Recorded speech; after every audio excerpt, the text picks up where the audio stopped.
next speaker this morning is Dr. Bruce Gates from the University of California at Davis.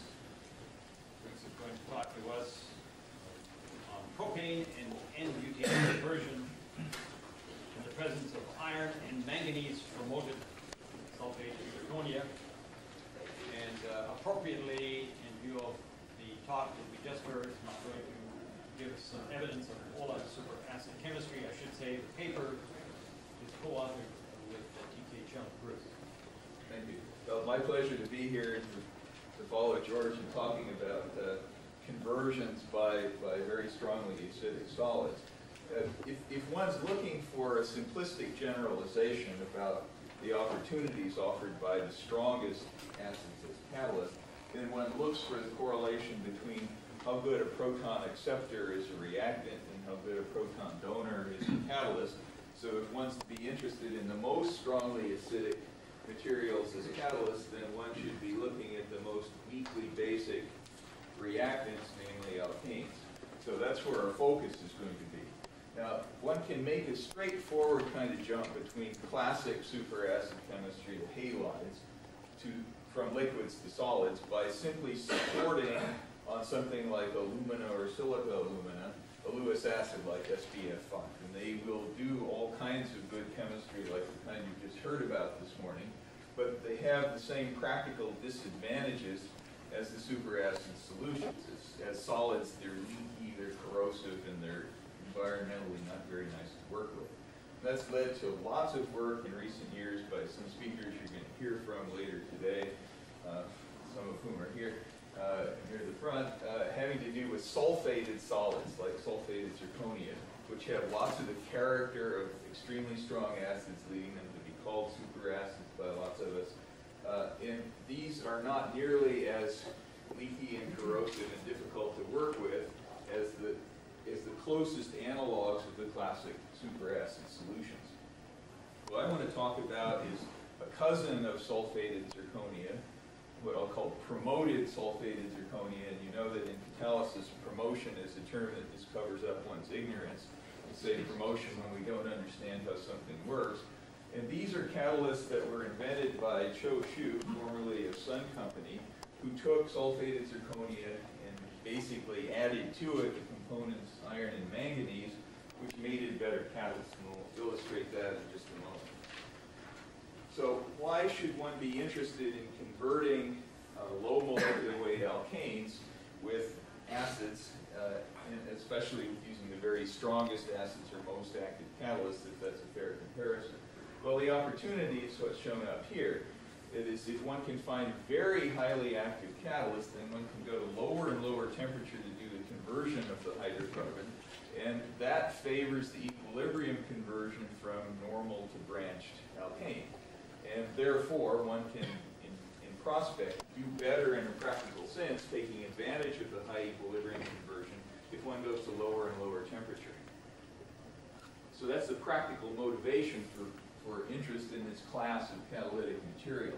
Now, there are lots of questions that are still dangling, and we're starting to see perhaps some answers emerge, but they're not easy questions. They have to do with the nature of the acidity, and it's clearly a complex matter. They still have to do with what's the catalyst do, and that's our approach to this matter, and all I will tell you about is what the catalyst does, and not say very much about how the promoters do the promoting. So the specific goals that we have are to investigate what this promoted sulfated zirconia does as a catalyst for conversion of low molecular weight alkanes, the ones listed up here.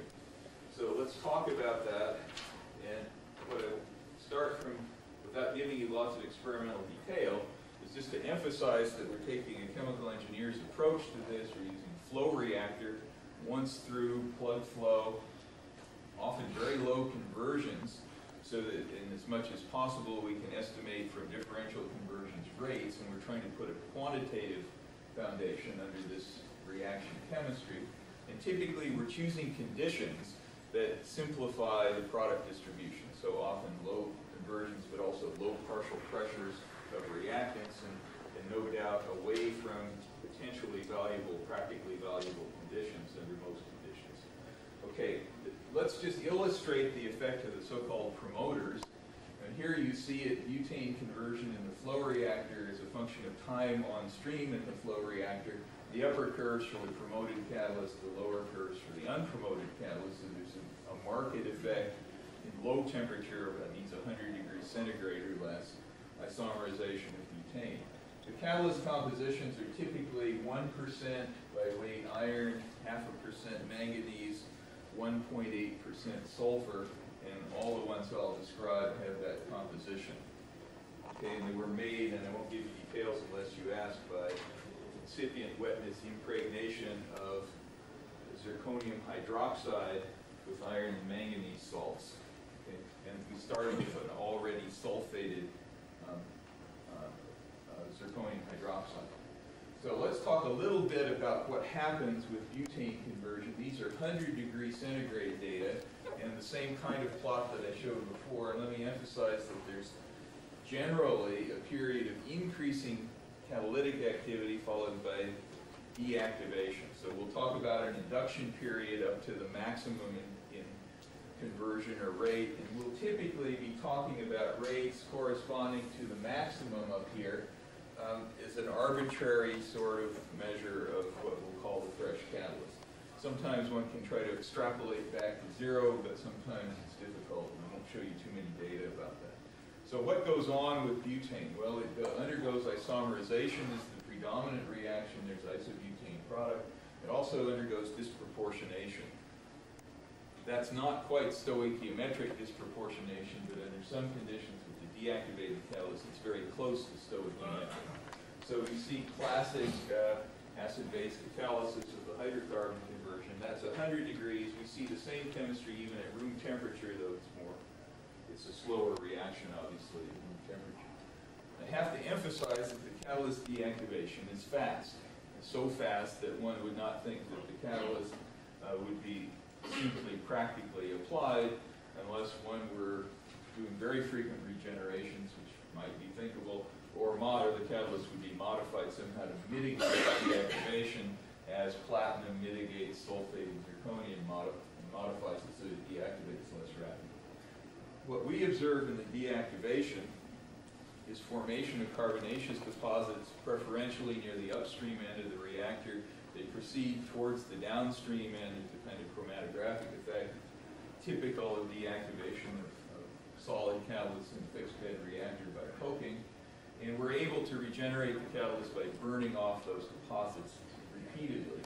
And I don't want to imply by this that the only cause of deactivation is carbonaceous deposits.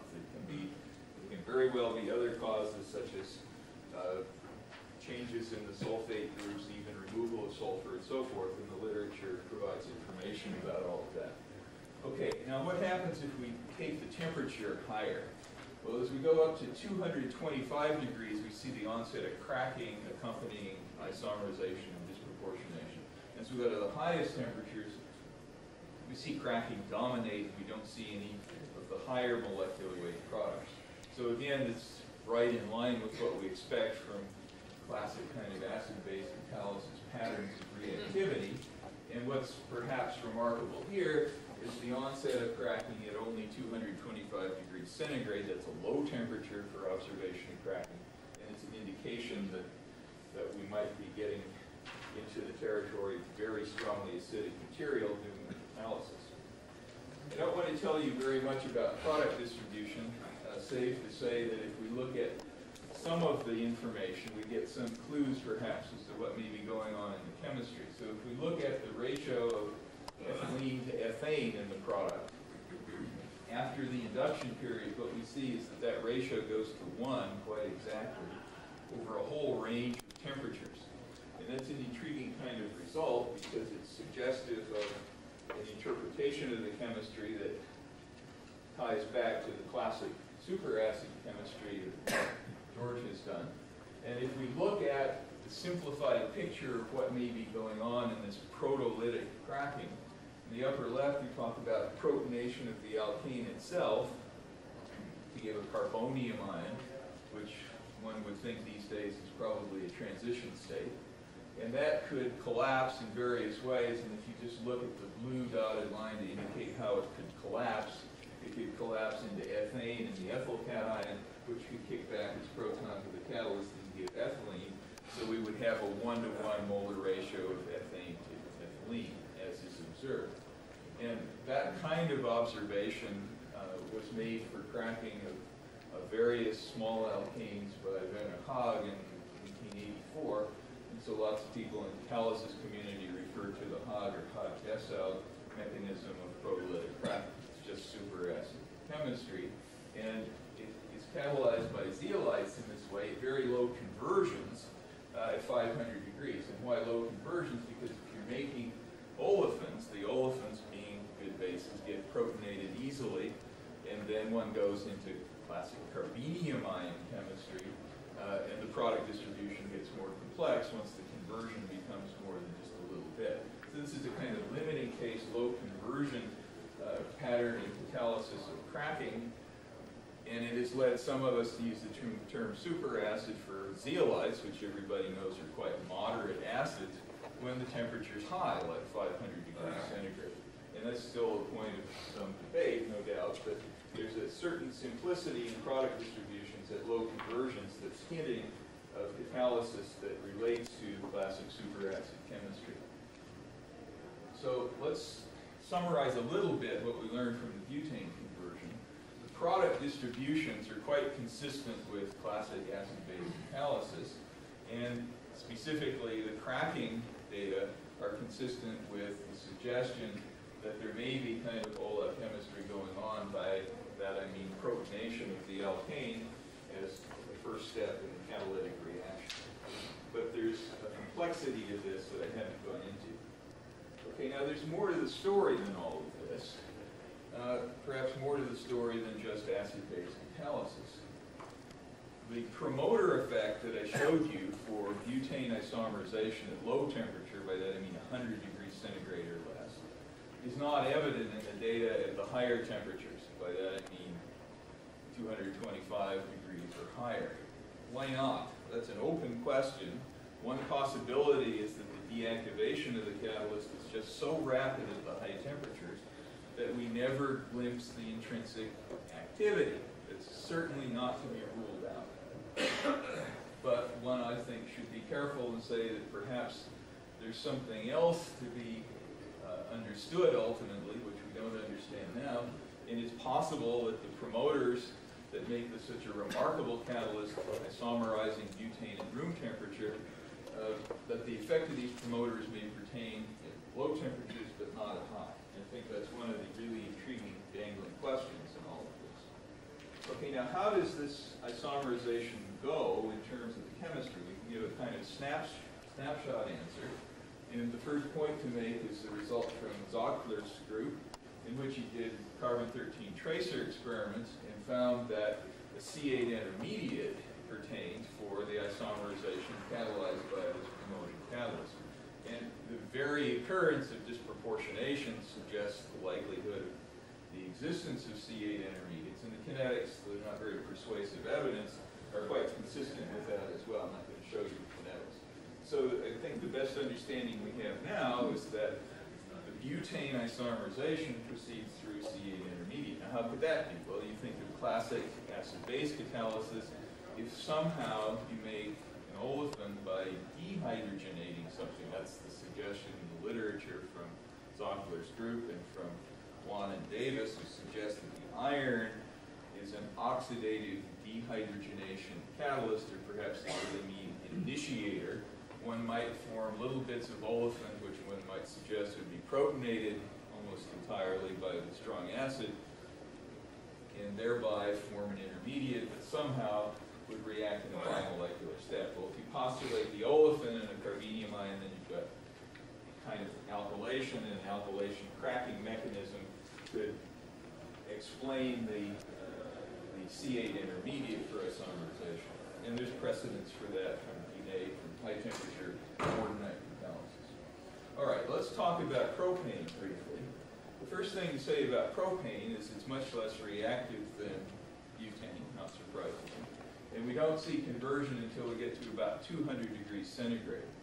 At that temperature, we see the same pattern of an induction period followed by a rapid decay.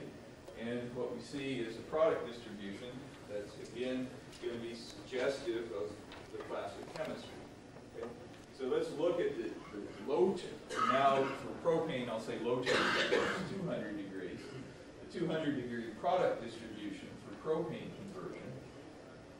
And what we see is the predominant product is a C4, butane, and we see methane and we see pentane as well.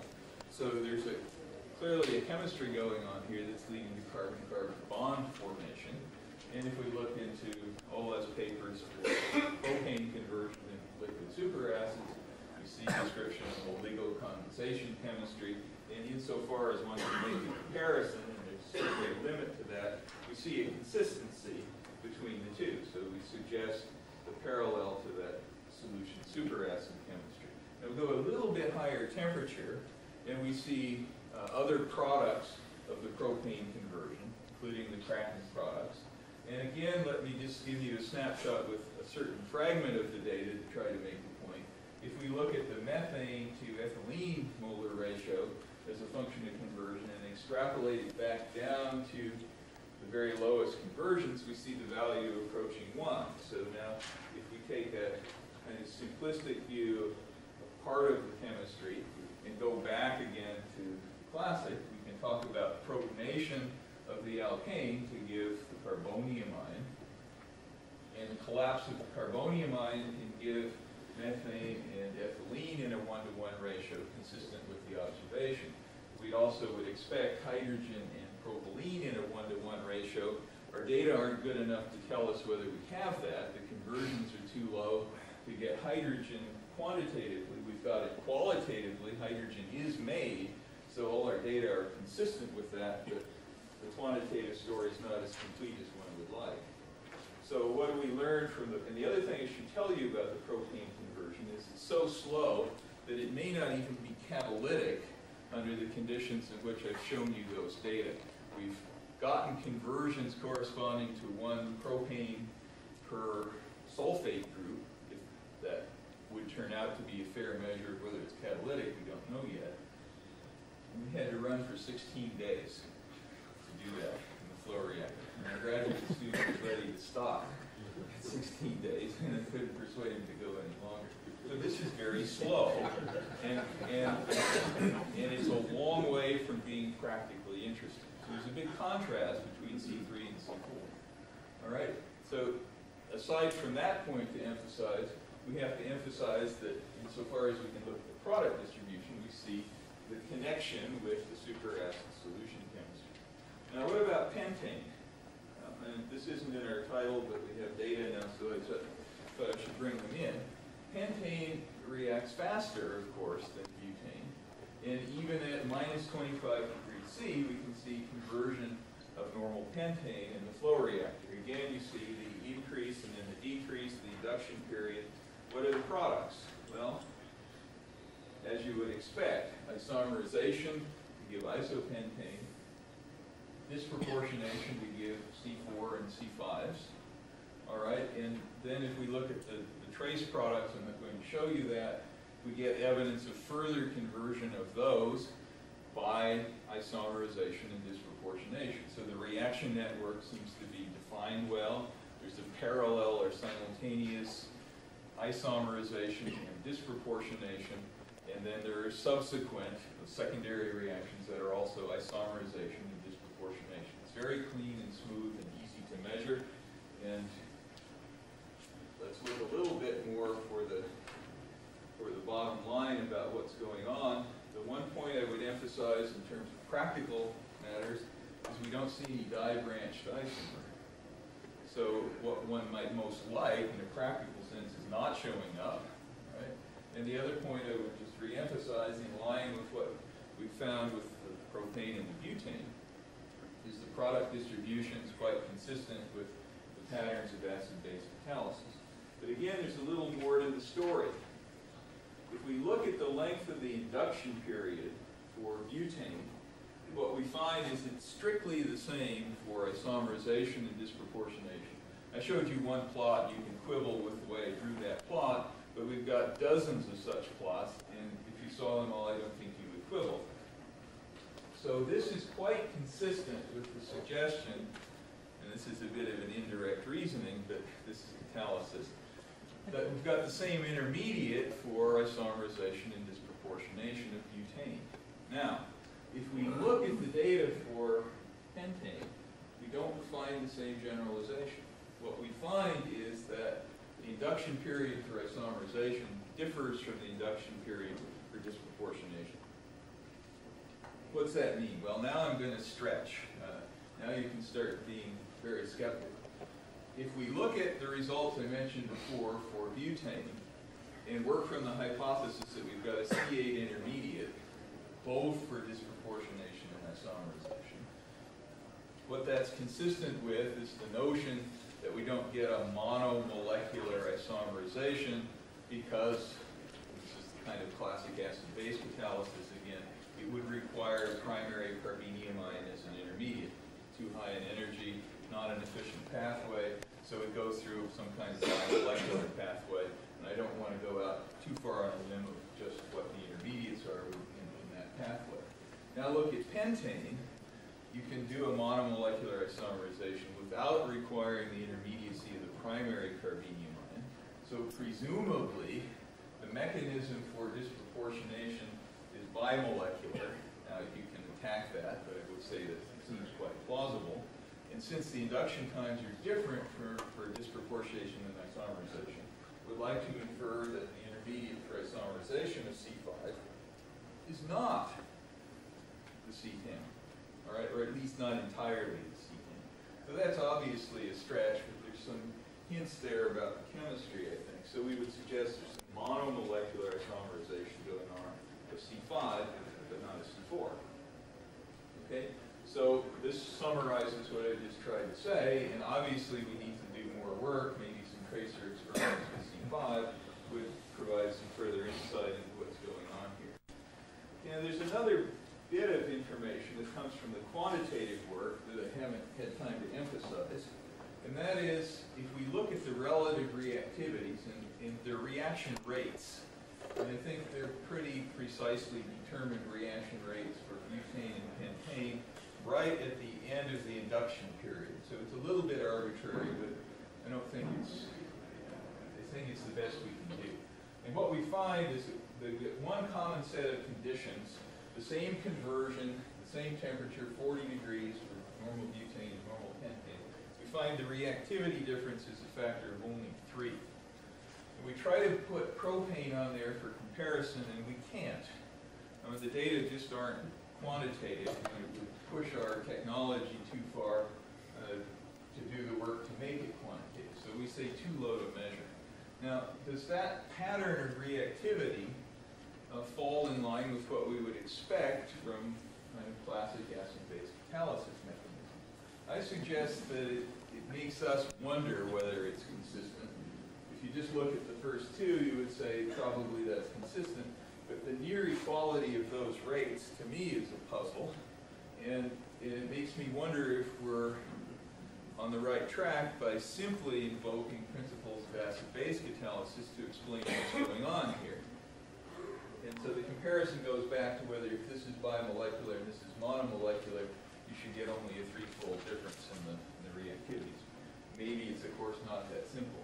But I am inclined to try to put a lot of caution into the story here, saying there may be more to this than the acid-base catalysis.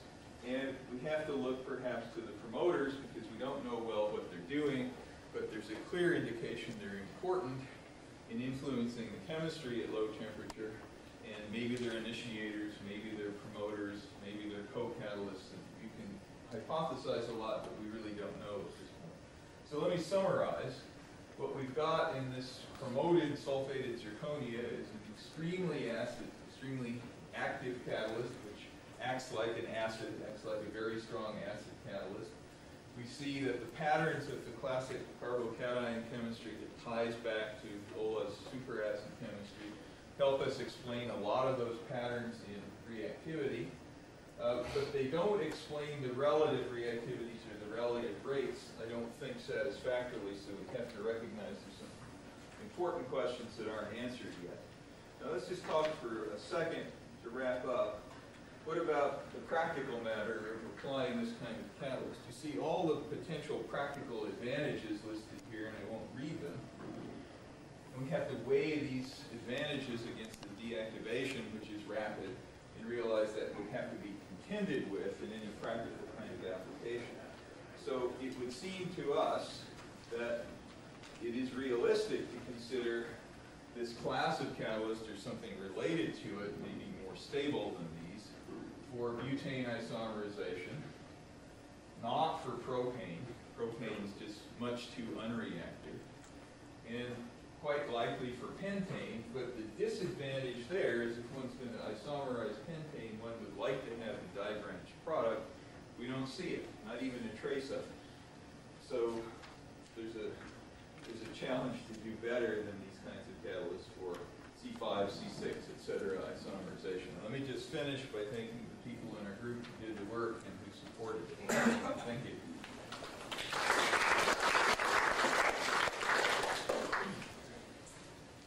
Questions?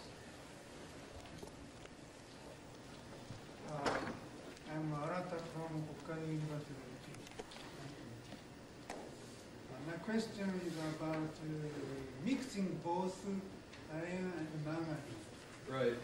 I prepared this type of catalyst, but we did not get good result by mixing iron and manganese. Iron impregnated sulfate zirconia or manganese doped zirconia is better than that with mixing both. Do you have any comment about that? I have a suspicion that the resolution of your observation and ours has to do with the nature of the reactor used to test. Let me tell you what we've observed. Using the flow reactor with the catalyst that has just the manganese as the promoter, we see a very rapid initial increase and a very short induction time and a higher activity than we see with the mixture of iron and manganese. A very rapid decay. In contrast with the iron, we see a much longer induction period and a much slower decay. And to a rough, call it zeroth approximation, the combination of iron and manganese is like a linear combination of the two. My guess would be if you didn't use a flow reactor making measurements at very short times on stream, the manganese-containing catalyst might have been largely deactivated before the first measurements. Or if you used a recirculation reactor, it would have been fuzzed out. Did you compare exactly by making both? Yes. We made all three, the manganese, the iron, and the iron manganese, and we used equimolar contents of the promoter metal in each catalyst. And this catalyst consists of 1.5 iron plus 0.5 manganese. 1.0 iron by weight, 1.5 total, 1.58% total promoter metal. I don't understand what it means. 2% in total, 1.5 iron, 0.5 manganese. 1.0% iron. 1.0% manganese? iron. Iron. 1% iron, 0.5% manganese. And the other catalysts have the same number of moles per gram of metal as that. I'll discuss about that later. Yes, please. I'm sorry, I'm going to have to say just one more question, which hopefully has a short answer. I think I saw Sven's hand first. I wonder, do you think it's conceivable that oxidative dehydrogenation can play a role, and that the role of the iron and manganese in this catalyst is the role of a redox catalyst? I think it is plausible. That suggestion was first made, as I understand it, by Mark Davis. Those papers not published yet. He made the suggestion at a meeting. I would call that a role of kind of redox initiator. We don't have direct evidence, but one indirect piece of evidence. Our catalysts are typically beige. Sometimes when we make them, they're rusty. We take them out of the reactor, they're still beige. When they're exposed to air, they take on a rust tinge, which suggests the iron's being oxidized in contact with air, which suggests it's reduced in the reactor as it comes out of the reactor, which means it might have been doing oxidation. So that's a stretch. But I think all the data are consistent with that hypothesis. Thanks again, Bruce, for a very interesting